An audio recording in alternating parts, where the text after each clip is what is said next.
দেখো, আজকের আমি আরও একটা সত্যি কথা বলতে চাই। তো হয় আমার সত্য কথা বলার জন্য আমার যা হবে হবে, মরে তো যাবো একদিন, তাও সত্য কথাটা বলবো। যেরকম মনে করেন, ভুল আমরা মানুষই কিভাবে করি তার একটা ছোট্ট নমুনা। দেখেন, ভোট হচ্ছে একটা প্রথম রাজনীতির খেলা, একটা খেলা ভোট। আমি যেটা মনে করি বাস্তবায়ন। তো আমরা জনসাধারণ গণতান্ত্রিকের জন্য গণনার জন্য হয়তো ভোট দিতে হয়। এবার কে কাকে ভোট দেবে এটা কোনো ব্যাপার না। যেরকম মনে করো ক্রিকেট দল খেলছে, এ দল খেলছে তো ও দল হারবে, হারবে তো একজন। কিন্তু এই নিয়ে অর্থাৎ আমি বলতে চাচ্ছি যে ভোট হচ্ছে একটা খেলা ভাই।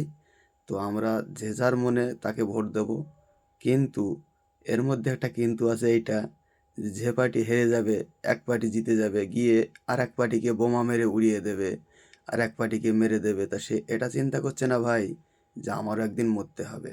আমি যেদিনকে মরবো কাল কিয়ামতে কি হিসেব দেব? মারপিট করে একজন আর জাহান দিতে পারলাম না, বাঁচাতে পারলাম না, মেরে দিলাম।